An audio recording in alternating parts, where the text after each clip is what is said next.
Mommy, how do we really handle in-laws in marriage? Their interferences, how do we handle it best? Okay, I always do say, just like the scripture has told us, that wisdom is profitable to direct. Anything that you're doing in life and you don't ask God for wisdom, there may be the tendency for you to make a mistake. Okay. And somebody shared, my niece shared something with me on the platform that somebody approached her to ask me to advise her. What was the reason? She has a brother-in-law who has graduated from the university and is staying with her and her husband. And then before that, unknown to her, the young man was taking tales home to their mother. That's her mother-in-law now. About that every little thing that happens in her home, he calls the mom and tells her. Then if she has any issue with the husband, he calls the mom and he tells the mom. To the extent that the mom now started that they used to be very close, but suddenly she noticed that her attitude towards her have changed. And some of the things the woman comes back asking her, she knows that there is no other way she would have known apart from the son told her. Then she approached the husband and said, this is a full grown man. Is it possible to rent a house for him, let him go and stay on his own so that they can have peace? So the husband did not answer her. I think the next time she broached it, he said that she should never raise such a topic again. So now that she herself have now stopped giving the mother-in-law the thing, doing the things she used to do for her. She was now asking what should she do because the thing has gotten to her neck. And I am sure that this is applicable to many other women out there. It could be the other way. In some instances, it may be a man suffering the thing, in-law interference in the hands of the wife and her family, either siblings or parents or relations or whatever. So my response to her was this. I said, in the first instance, she's your mother-in-law. Let me begin with your mother-in-law. She's your mother-in-law. You cannot wish her away. She could also have been your mother behaving in the same manner. And you cannot wake up one day and say she's no longer your mother. So if you know those things you used to do for her that you stopped doing, that's very childish. Go back to doing them. You're not doing them because she was behaving nicely towards you. You are doing them as a duty. So go back to that duty and continue to do it.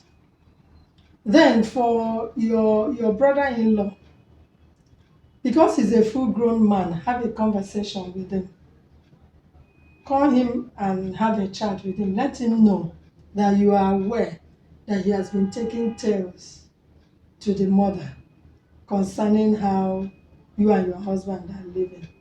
And then also let him know that no two marriages are exactly the same. But that all you know is that he is going to get married one day and he will go to understand that marriage is not easy. And that the fact that you are living with us here does not mean that I and my husband cannot have misunderstanding. If you get married, you also have misunderstanding with your wife. So we are the ones that have the misunderstanding. We know how to resolve it. It's not for something for you to go telling mama at home and then that informs how she behaves towards me. So I said once you let him know that you are aware of what he's been doing, that will checkmate him. He may either stop completely or he devise another means of trying to do the same thing. But asking your husband to get a house for him, let him move, may not be a good one as at now. Why? If it's in foreign climes, he's okay and go on. He doesn't have a job. So how will he sustain himself living there? All that needs to happen is for your husband to stamp his foot down and tell him that this is my house and I'm the one keeping you here. And I didn't bring you here to spy on my wife or what goes on in my home. No.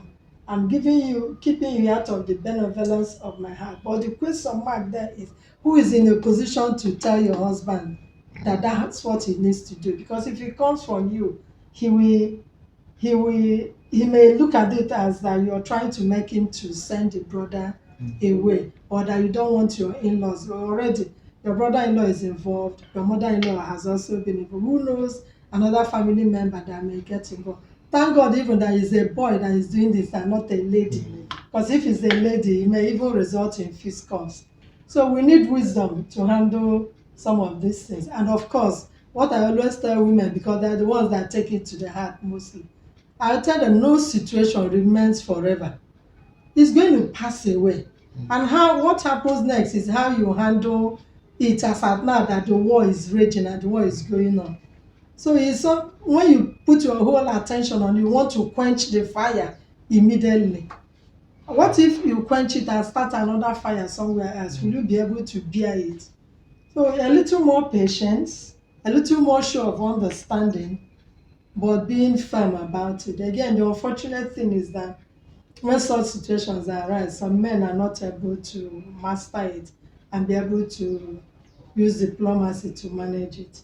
What I recommend is at every point in time, a man should be able to stand with the wife.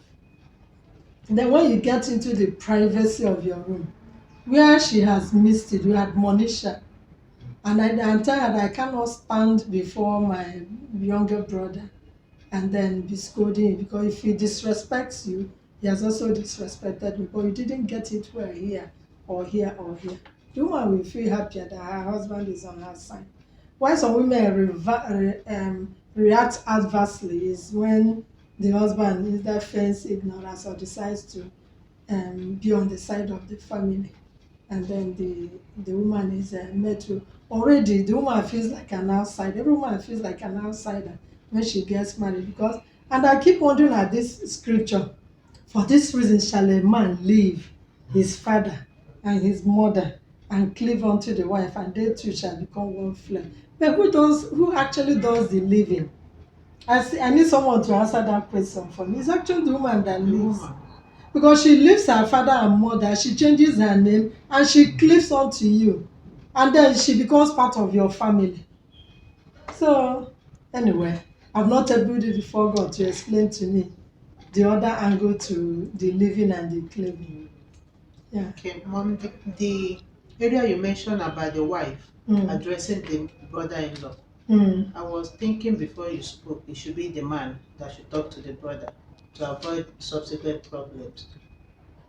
See, dialogue that results in bad situations dependent on how you approach it. If she considers herself family, there's nothing wrong with her approaching the young man. I don't always believe in this because it's your family, go deal with it. You have become part and parcel of that family. And if you notice anything that is not going wrong, you go ahead and address it. And just like, I usually cite examples with myself. In my family, my marital, there are 7 men and 7 wives plus my mother-in-law.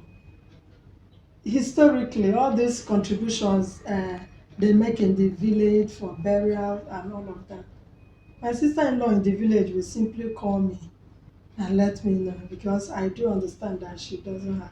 I just send money for everybody and ask her to pay, including my mother. Now my mother-in-law is late. But there are some that will just pay only their own, or pick those that they are close to, and then pay those ones and leave the rest to go. I just believe that everybody creates the condition or situation under which you live or you exist with your in-laws. Because the bottom line is, if you believe that your in-laws are difficult people, they could also have been your own immediate family being difficult. But you won't use the same eye to see them when it is your. So why is it that when it is your in-law, it becomes such a big deal? But you may have people behaving in worse circumstances or situations than those your in-laws, and because they are family, you take it, you condone it. You know, this extended family thing is causing a lot of hiccups in families, because a man gets married and inherits some baggages. The woman gets married, she inherits. How do I mean? You find some men, perhaps the way life expectancy has gone down in Nigeria. So parents die early. Some of our children now don't even have parents, grandparents anymore. So they don't have the experience of going to stay with grandma or grandpa because they have all died and then it's just your parents. I really pity the young generation of today about not experiencing grandparents. So because of that, you begin to take on responsibilities early in life, and those responsibilities remain, and you get married into and bring a woman into the situation. And sometimes the woman finds it difficult to cope because you're torn between meeting the obligations you have for your immediate family. Okay, for you, they are now once you get married, your former immediate family becomes your extended family. Your immediate family now is you, your wife, and children. But for us, we always say, I find difficult to comprehend when a man begins to tell the wife, you had better respect my family, or you don't respect my family, or my keep in the presence of your wife, you're telling her, my family, my family. Who is your family? It is your wife and children that are actually your family. The rest have become extended family. The moment you understand it, the better. God had biblical principles for us about marriage, and there is a living and a cleaving. If you do not live, you cannot live.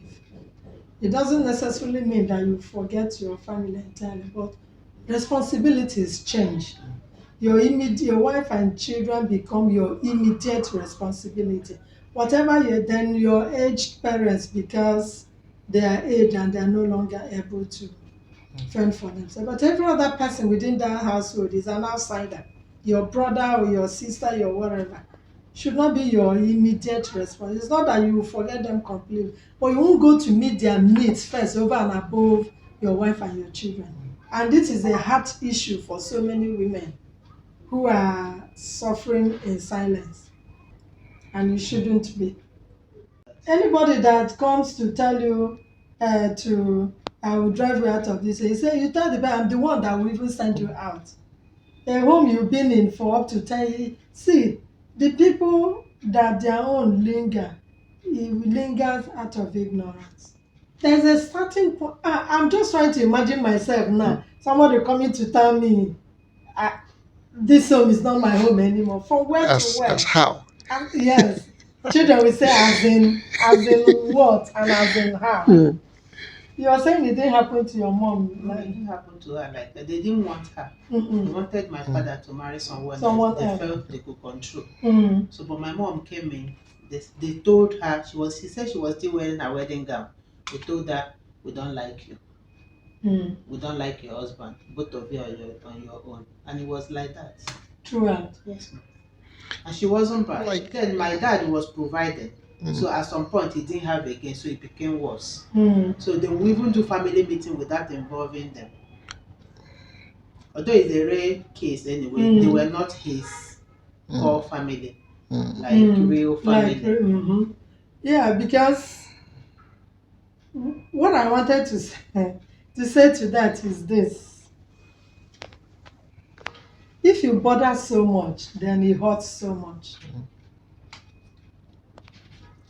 You had mentioned that some people may be very difficult. I always try to reflect back on mine. I have my husband's family. They are not so much easy to deal with. There may be people you may actually classify as difficult. Difficult particularly before you can make an impression on them, you have to go out of your way to. But when I came, and initially I had the challenge because it was a Catholic family, and then for the first time they are going to have a wedding outside the Catholic church. So it was like, you are the one that has come to turn our son's head away. Eventually, some of them even boycotted the wedding. This issue of like or no like for some. Where a family is large, it's usually divided along parallel lines. Those who are cliques, cling together. But what I decided to do is just to be myself. You know, this thing about going out of your way to impress is alien to me, to my person. Anything you see me do part time, that is who I am. I don't go out of my, because if you go out of your way to curry favor, when the real you will come out, they will say, so all this while you've been pretending. So all the while I remained who I am. When I see those ones who don't like me, I ignore, I avoid. But I don't avoid to the extent that we are not on talking terms, no. But I think it was my father when he was alive. He used to say that you should go to where you are appreciated, not where you are tolerated. So if I know you're just tolerating, why would I be falling over? You would continue to be intolerant of me. So I'm actually wasting my time. But just for me to remain being who I am. But look at what happened. One Christmas, we came home for Christmas. I didn't know that so many stories have been fed to my mother-in-law. See that importance of being who you are. So we came home for Christmas and I was my normal self doing the things I usually do anywhere and where I am. Before we left home, my mother-in-law said, you people should leave this girl alone. She didn't do you people anything. That I've used the eye of an older person to look at her and know that she hasn't done anything. You people should leave her alone. Wow.